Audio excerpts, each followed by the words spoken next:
Hola, ¿cómo están? Buen día.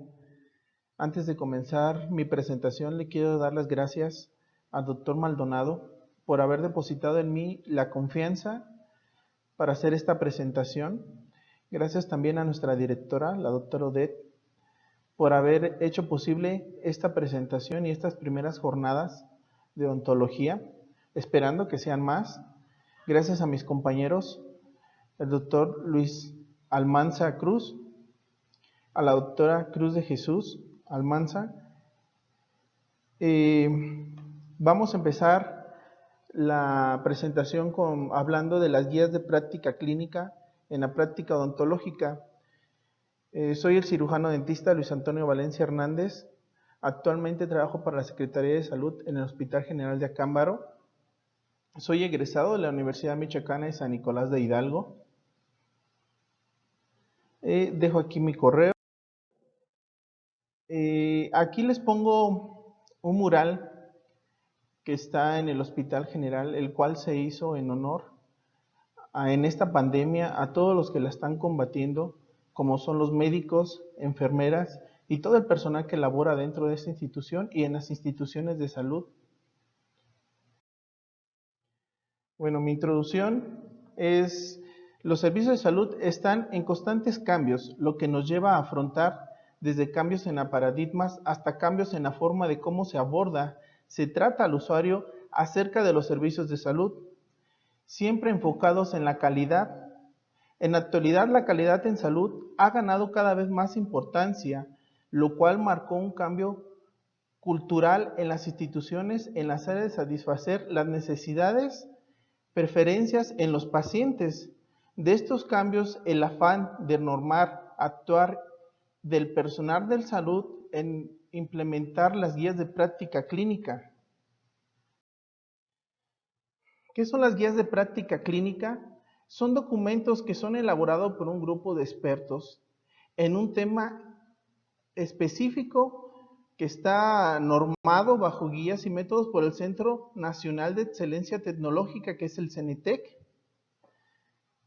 Las guías de práctica clínica nos van a ser muy útiles, como lo mencioné en la introducción.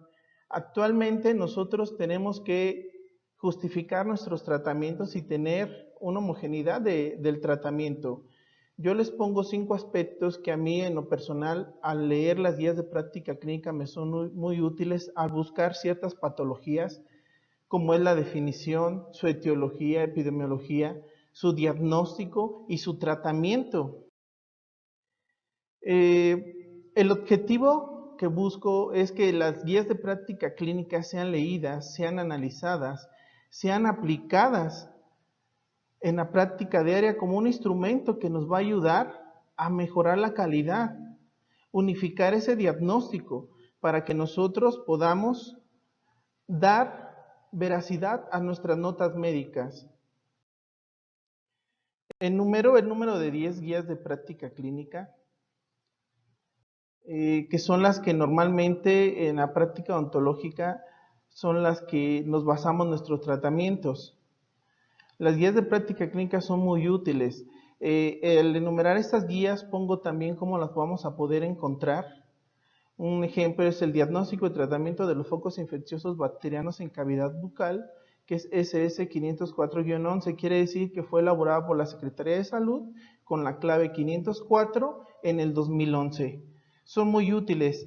Toda la evidencia que voy a poner es en base a estas guías de práctica clínica.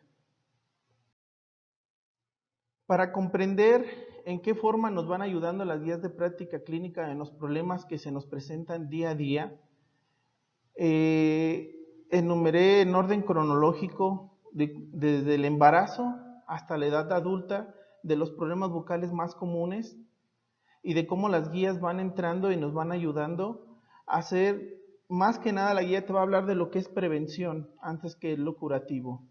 Y lo preventivo es lo que la guía procura. Al momento de que nosotros estamos leyendo una guía, nos da tips, nos da métodos de cómo poder generar o cómo poder hacer que el paciente tenga esa prevención.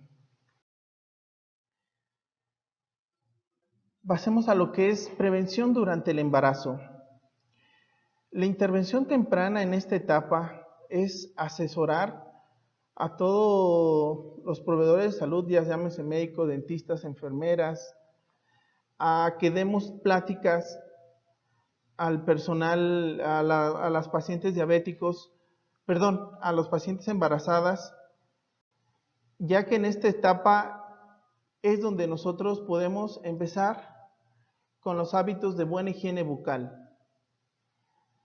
También es muy importante que también como odontólogos de primer nivel o segundo nivel demos capacitación al personal médico, a enfermería, que hay unidades, por ejemplo, donde no hay dentistas y ellos tienen que implementar estas pláticas a las pacientes embarazadas, hacerles referencia de la importancia de cómo ellas pueden prevenir la caries dental, cómo ellas en su hogar pueden implementar esos hábitos de higiene bucal, desde el esposo, desde los hijos, desde la mamá, desde los abuelos, lo cual nos va a ayudar a que se vengan desarrollando buenos hábitos. Durante el embarazo, la mayoría de las pacientes embarazadas tienen náuseas, vómito, lo cual nos va a dificultar que haya una buena higiene bucal, porque al momento de estarse cepillando no consiente ni el cepillo, ni el sabor de la pasta, ni el sabor del enjuague bucal, lo cual nos va a dificultar que haya una buena higiene bucal y esto va a ayudar, va a provocar que haya una mayor incidencia de caries en estos pacientes. La guía de práctica clínica SS668, que es Prevención, Diagnóstico y Tratamiento de Enfermedades Bucales en Menores de 5 años, nos da una recomendación. Recomendar a la paciente que en un vaso con agua vierta una cucharada de bicarbonato de sodio antes del cepillado y se enjuague. Esto va a disminuir la sensación de náuseas y pueda ella realizarse el cepillado dental. Otro de los problemas es de que en esta etapa los antojos están a la orden de día y la mayoría de esos antojos son alimentos ricos en carbohidratos, azucarados, grasas, los que favorecen la formación de bacterias o de placas entobacterianas si no hay una correcta higiene bucal. Hay que hacer mucho hincapié en el cepillado. La guía de práctica clínica también nos habla de una evidencia y de una recomendación sobre el uso de chicles con xilitol. Recordemos que el xilitol es un remineralizante. Dentro de las evidencias hizo un estudio que se les dio goma de mascar a pacientes con xilitol durante un año y disminuyó la carga o la incidencia de caries. También nos recomienda que la goma de mascar sea utilizada de 2 a 3 veces al día durante 5 minutos. Esto nos va a ayudar a producir un mayor flujo de saliva, el aumento del pH y la disminución de transmisión del Streptococcus mutans, que es el principal o uno de los principales causantes de la caries dental. Ya habiendo hecho nosotros nuestra prevención, nuestras pláticas en las pacientes embarazadas, debemos ahora hacer lo curativo, invitar a las pacientes embarazadas a consulta dental, donde vamos a identificar los focos infecciosos. En las pacientes embarazadas vamos a identificar si la paciente tiene caries, tiene sarro, tiene restos radiculares y hay que hacer una intervención en estas patologías, como eliminación de caries, eliminación de sarro. Muchas veces nos preguntamos, ¿podemos atender a una paciente embarazada sin problemas, sin riesgo? ¿Qué nos dice la guía? ¿De qué nos habla? La guía nos da una referencia que después del periodo perinatal es el momento oportuno para realizar estos tratamientos.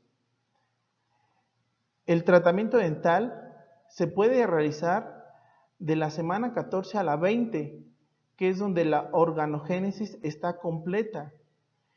El registro de pérdida de producto es menor en comparación del primer trimestre.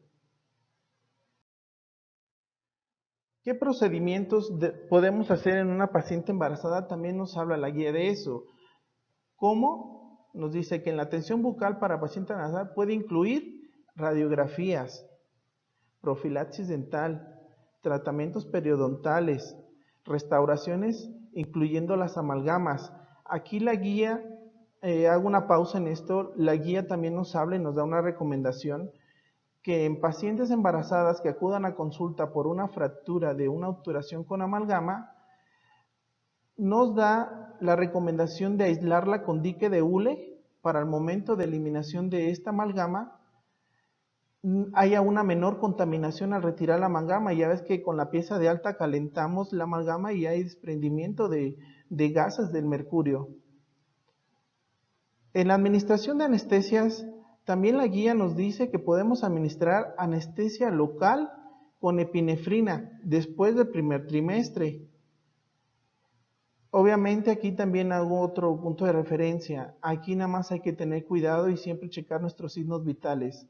Hay pacientes que durante el embarazo empiezan a presentar alzas de presión arterial. Ahí nada más hay que tener un poquito de cuidado con ese tipo de pacientes, porque son pacientes que sí se nos pueden comprometer.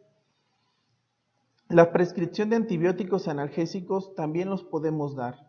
De hecho, hay muchas pacientes embarazadas que prefieren esperar su tratamiento a después de lo que es el parto.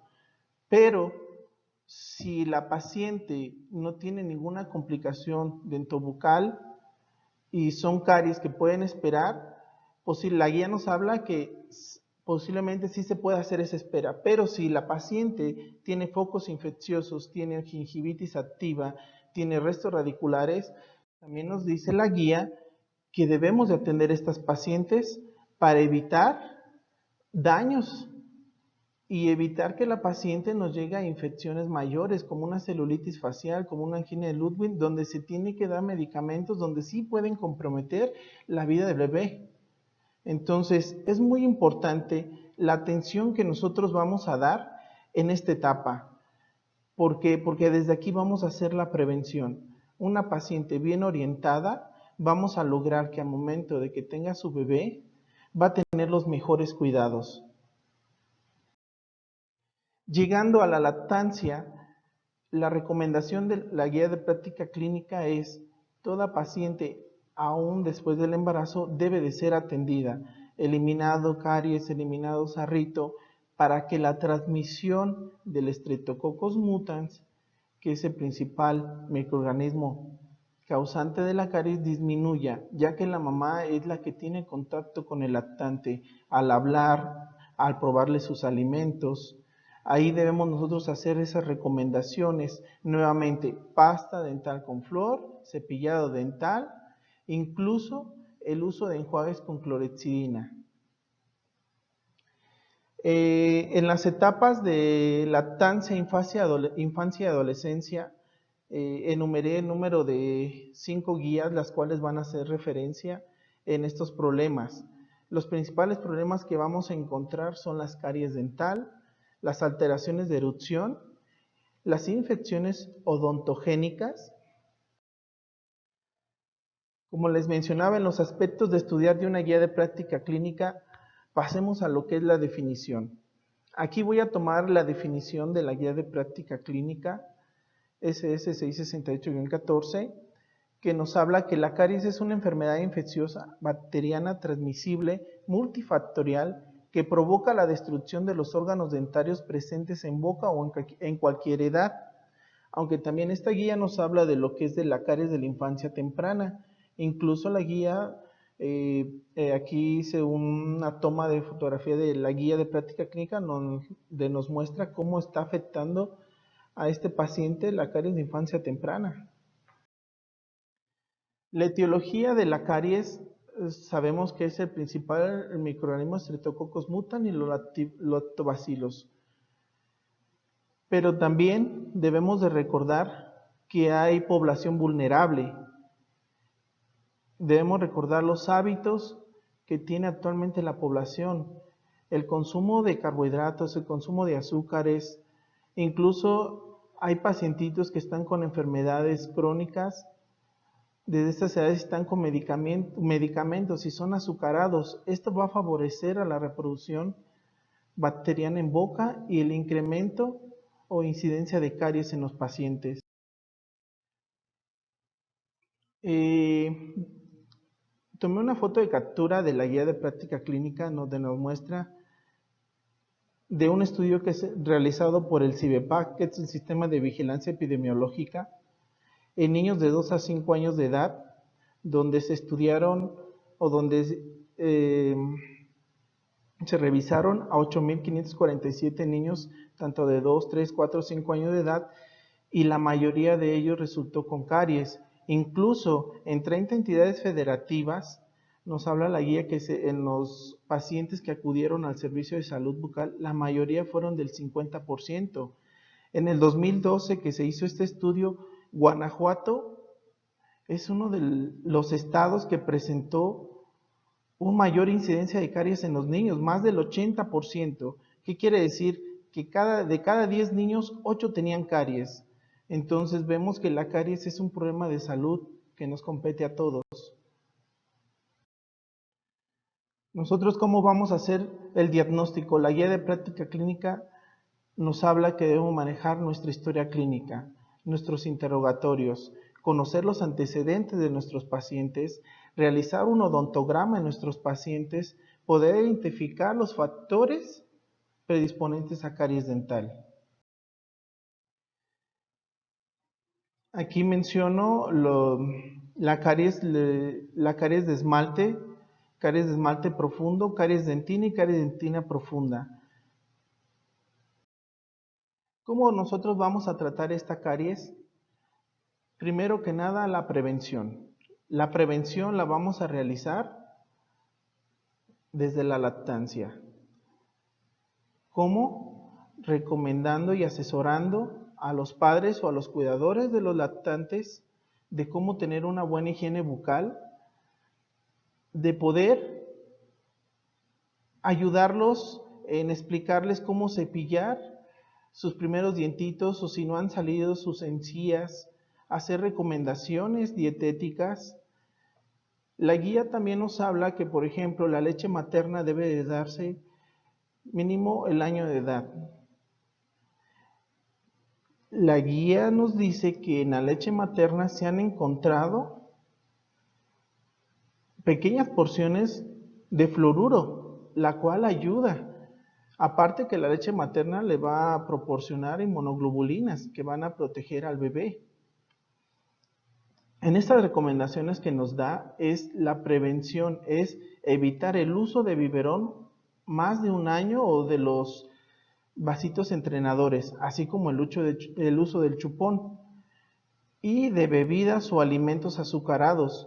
¿Cuántas mamás no llegan al consultorio con un niño de 1 año y medio?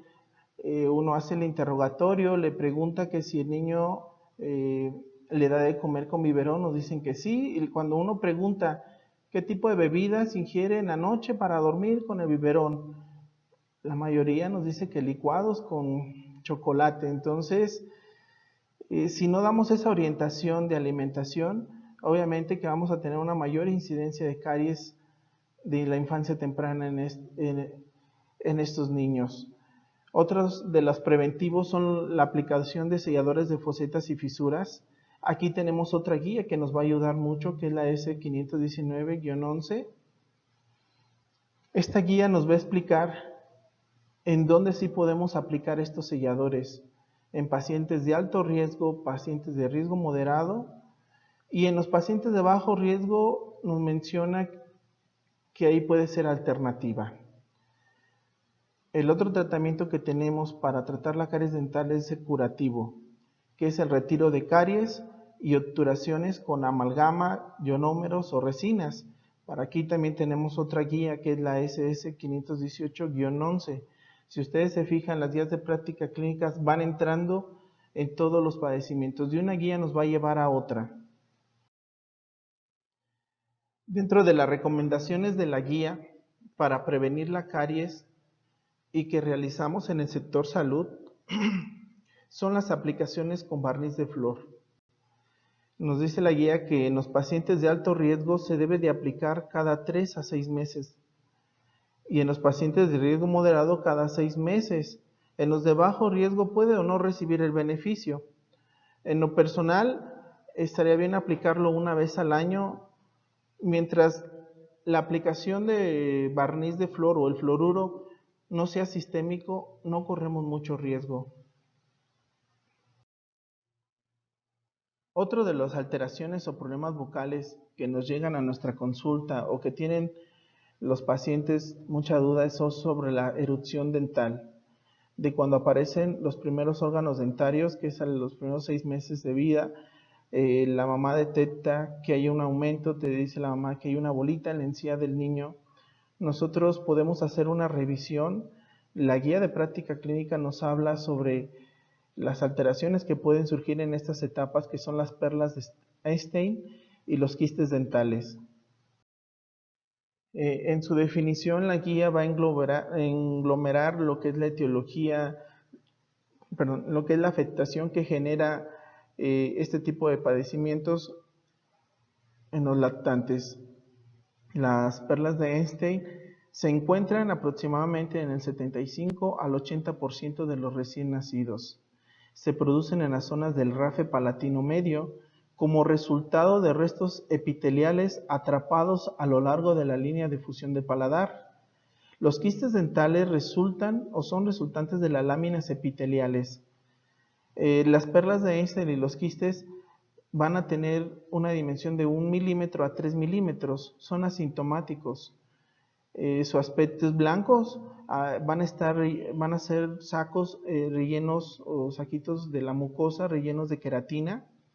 También la guía nos habla que su tratamiento realmente no requieren tratamiento, desaparecen de los 2 a 3 meses de la aparición.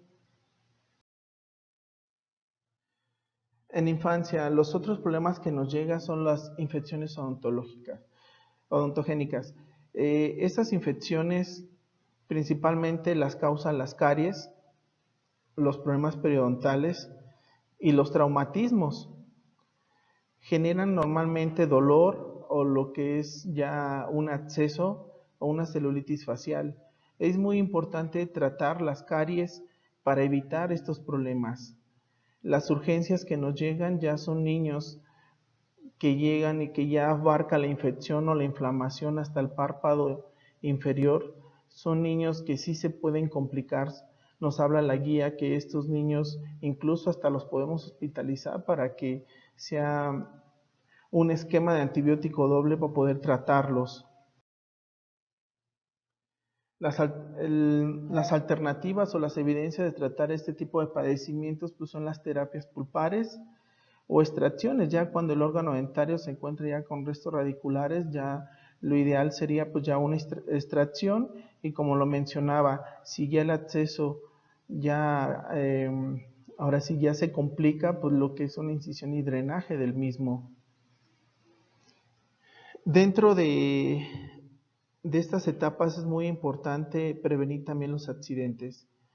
Las caídas están a la orden del día en los niños si no damos orientación a los padres de los cuidados, ya que una caída al llevar un órgano dentario y llevar un golpe, con el tiempo nos puede llevar a una necrosis pulpar de ese órgano dentario y aparición de un absceso dental.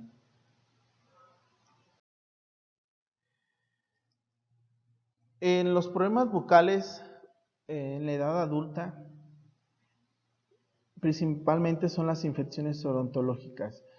Las infecciones de los orígenes odontológicos son procesos infecciosos en estado de celulitis y abscesos que han evolucionado desde el órgano dentario, ya sea pulpar, periodontal, hasta los tejidos adyacentes, donde la pus ocupa los espacios del sistema muscular aponeuróticos, pudiendo llegar a comprometer la vida del paciente.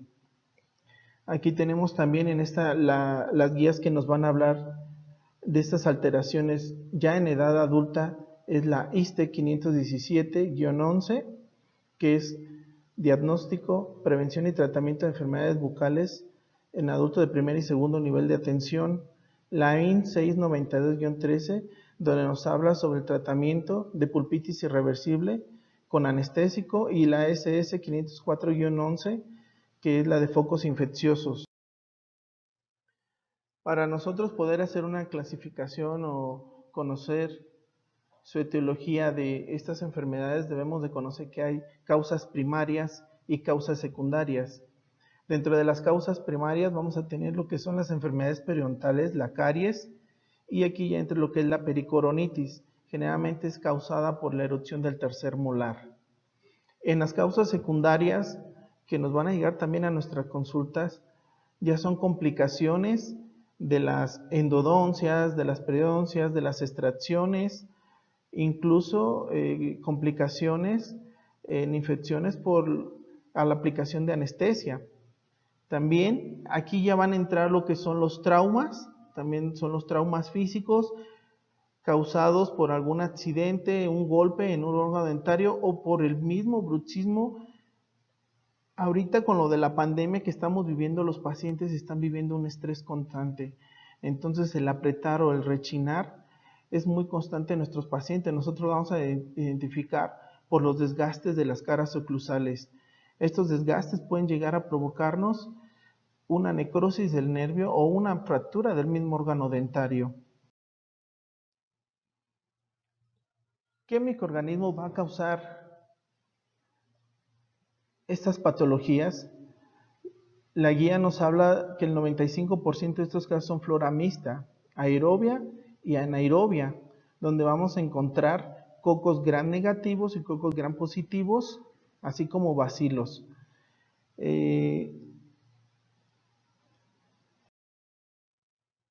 esto, la guía también va a ahondar primero, antes que nada, en lo que es la prevención. Antes de llegar a estos procesos infecciosos, ¿qué es lo que tenemos que tratar nosotros? El lado preventivo. ¿Cómo vamos a prevenir? Nuevamente, cepillado dental, uso de hilo dental, aplicaciones de flúor cada 6 meses, su visita con el odontólogo. Necesitamos invitar a los pacientes a consulta dental. Necesitamos retirar caries, focos infecciosos. A veces los pacientes nos llegan porque tienen una molestia, nos dicen, tengo una molestia en una muelita. Pero cuando uno lo revisa, no solamente es un órgano dentario afectado, sino son más, hay restos radiculares, hay sarritos, ya hay enfermedades periodontales. Necesitamos nosotros hacer ese convencimiento al paciente de que no solo es esa muelita, que tiene más padecimientos. Necesitamos hacer esa actividad preventiva, como invitando a que siga acudiendo a consulta dental para hacer el retiro de estos focos infecciosos. También nos habla que debemos de invitar a que no dejen de usar las pastas dentales con flúor. Eso va a ser una prevención mayor. ¿Por qué? Porque si tenemos pacientes que se realizan su cepillado dental 3 veces al día, vamos a disminuir la carga bacteriana y por consecuencia la reproducción de caries en otros órganos dentarios. La guía también nos habla, por ejemplo, en pacientes comprometidos como que están en procesos como quimioterapia, radioterapias. Estos pacientes, antes de entrar en estos tratamientos, es recomendable atenderlos un mes antes, retirar los focos infecciosos, ya que al recibir estos tratamientos su sistema inmunológico desciende y eso pues no es algo bueno porque no nos va a ayudar. Si tenemos nosotros en un pacientito de estos restos radiculares y están en un tratamiento de quimioterapia y se llegan a infectar, su atención va a ser muy difícil y le vamos a complicar al oncólogo el tratamiento. ¿Cómo nosotros vamos a hacer el diagnóstico de estas patologías? Nuevamente, nuestra historia clínica, nuestro interrogatorio. Aquí ya vamos a poder auxiliarnos, bueno, también en la infancia nos podemos auxiliar en lo que es la imagenología, radiografías periapicales, así como ortopantomografías. En los pacientitos que nos llegan con erupción de terceros molares con una pericoronitis, muchas veces los que trabajamos en institución la ortopantomografía no la cubre, pero nosotros podemos solicitarla y podemos respaldarnos en esta guía, ya que nos menciona que si es necesario podemos solicitarle incluso las tomografías computarizadas, cuando ya la infección es mayor. Si nosotros hacemos este diagnóstico, hacemos el interrogatorio, solicitamos estudio, incluso nos apoyamos con estudios de laboratorio como lo es biometría hemática, tiempos de coagulación y química sanguínea, vamos a ir adelantando. Son pacientes que a veces se complican y se comprometen que tienen que llegar al quirófano para una atención. En esta etapa ya entra lo que es la especialidad de maxilofacial. Nosotros podemos ya dejarle al maxilofacial un avance, ¿cómo? Con sus radiografías, sus interrogatorios, su historia clínica bien elaborada y los estudios que sean necesarios. ¿Para qué? Para quitar ese tiempo de oro de atención hacia estos pacientes. Las otras pruebas que podemos realizar en los órganos dentarios con problemas como pulpitis o como alteraciones ya de fracturas es hacer pruebas térmicas, pruebas de percusión y pruebas eléctricas o transiluminación. A veces nos llegan los pacientes que les duelen 3 órganos dentarios. Nosotros al hacer la exploración no encontramos caries visibles. Entonces, la forma en que vamos a identificar el órgano dentario afectado, en lo personal, a mí me ayuda mucho lo que es la percusión y la toma de radiografías, porque hay veces que hay caries interproximales que no alcanzamos a ver y estas pruebas nos van a ayudar mucho.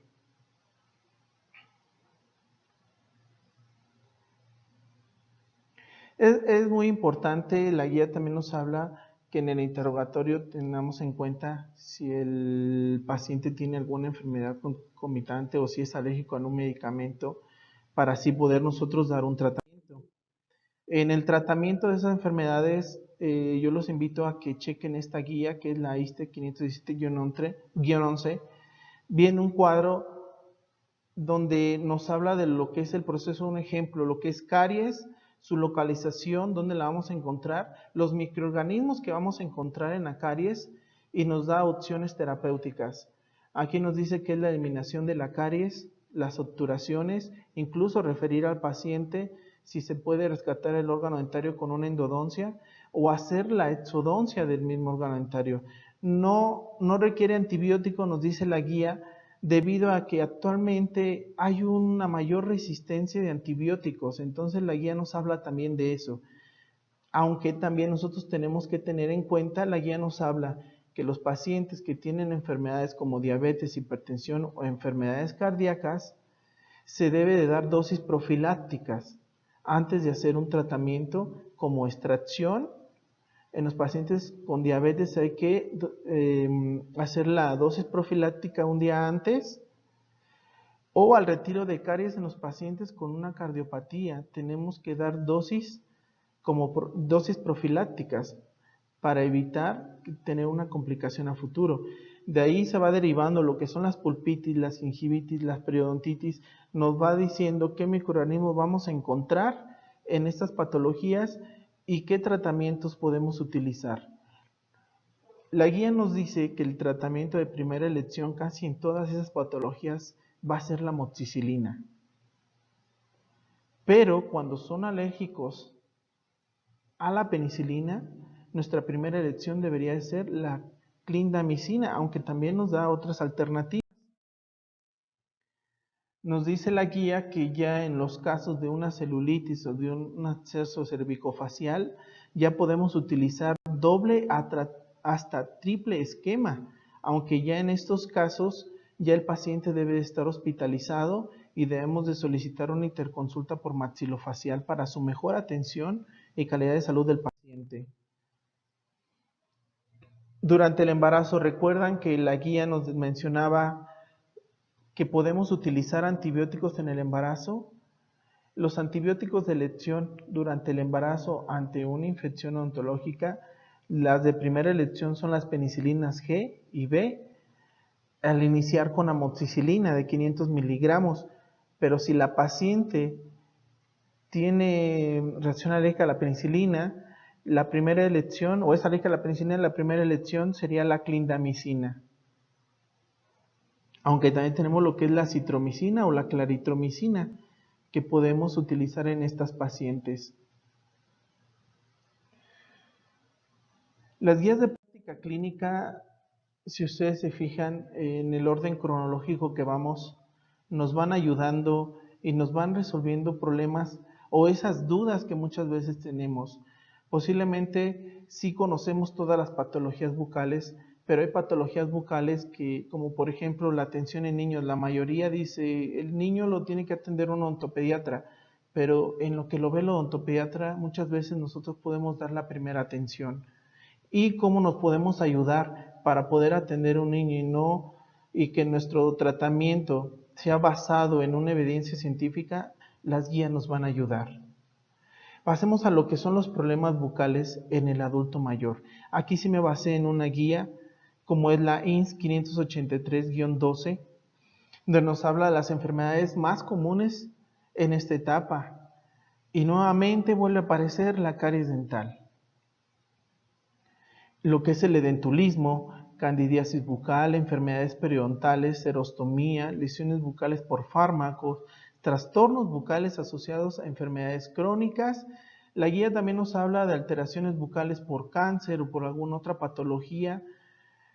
Está muy completa esta guía, los invito a leerla. La verdad, cuando la lees, te vas adentrando y te va gustando. Muchas veces cuando nosotros tenemos duda de una patología, lo primero que buscamos es Google, en Internet. Y no, teniendo esta herramienta que los que trabajamos en el sector salud las debemos de tener a la mano, es una herramienta muy buena para tener conocimiento y poder instituir un buen tratamiento en base a evidencia científica. Las caries de corona y caries radiculares son caries que llegan a afectar muchas veces a estos pacientitos. La caries de corona la vamos a encontrar, la guía nos dice que es más común en niños y jóvenes, como lo hemos venido hablando. Y la que ya nos va a estar afectando en esta edad son las caries radiculares. ¿Por qué? Porque ya hay una pérdida de encía, una pérdida de tejido de soporte del diente que es encía y hueso. Y hay una aparición de placa dentobacteriana, la cual ayuda a la formación de bacterias causantes de la caries. Si nosotros llevamos un buen control, vamos a poder prevenir esto que es, para mi punto de vista, muy grave en una persona adulta, que es el edentulismo. ¿Por qué? Porque aquí ya nos va a afectar lo que es la masticación, la deglución, el sabor, la consistencia de los alimentos. Hay muchas personas que tienen edentulismo o que su edentulismo es parcial, no pueden masticar los alimentos, no disfrutan. Si nosotros decimos que en los placeres de la vida uno de ellos es el comer, imagínense llegar a estas etapas y ya no poder saborear o deglutir tus alimentos bien. ¿Por qué? Porque ya va a haber una dificultad.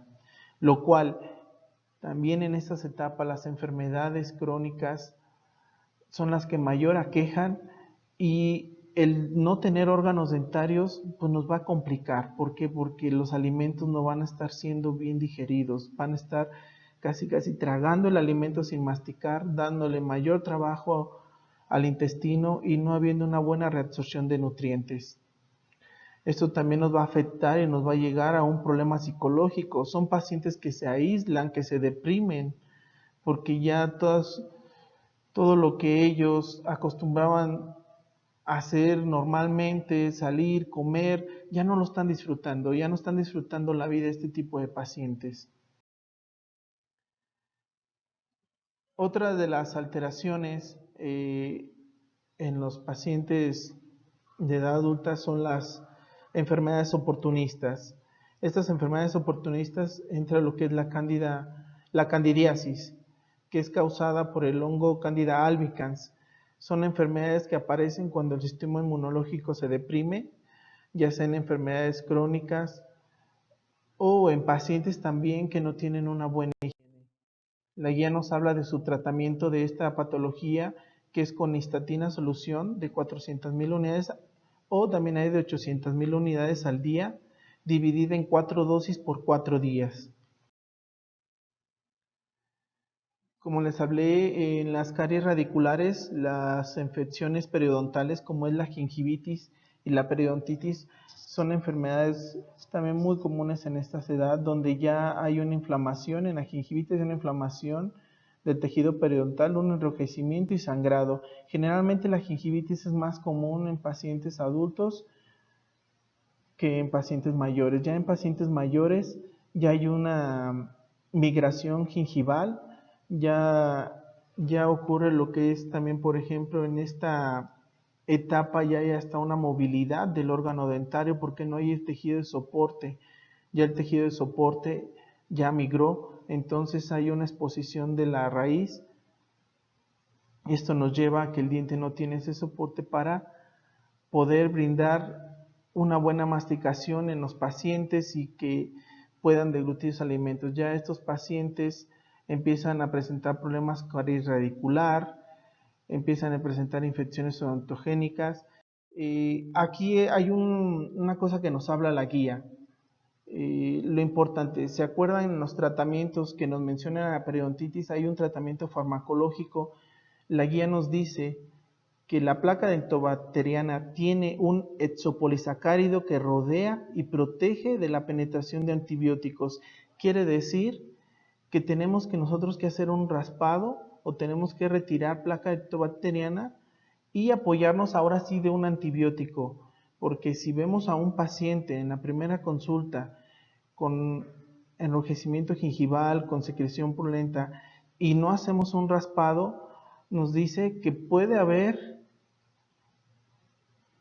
una resistencia al antibiótico por este exopolisacárido. Entonces es muy importante que recomendemos al paciente cepillado dental, uso de hilo dental, aunque son pacientes que si no agarraron el hábito desde chicos es muy difícil de estas edades, pero no es imposible, lo podemos lograr con pláticas. Dentro de las bacterias que se encuentran en estas, se puede decir, en estas infecciones, son bacterias que nos van a complicar en pacientes con nefropatías o enfermedades renales terminales.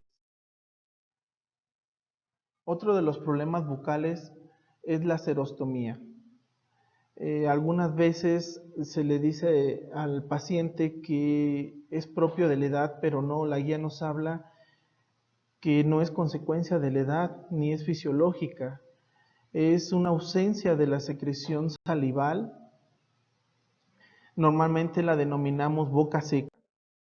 Esto nos va a acarrear muchos problemas como la disminución del gusto, dificultad de la masticación, alteración de los patrones de alimentación, incapacidad para deglutir, riesgo de desnutrición del paciente, y esto también va a favorecer a la aparición de caries radicular, así como de candidiasis y úlceras bucales.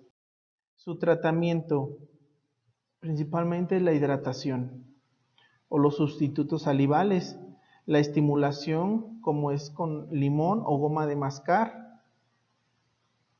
y su atención debe de ser con el odontólogo cada 3 meses. ¿Para qué? Para estar haciendo, si tienen órgano dentario, estar haciendo limpiezas, y en estos también se recomienda la aplicación de fluoruro. Nos habla que debemos de evitar o debemos de orientar al paciente y que evite lo que es el café, las bebidas alcohólicas, así como el tabaco. La guía de práctica clínica nos habla de un sustituto salival natural, que es hervir 2 nopales en 1 litro de agua con menta o hierbabuena. El resultante de este hervor hay que colocarlo en un frasco con atomizador y recomendar al paciente que lo pueda utilizar de 3 a 4 veces al día o cuando el paciente sienta su boca seca.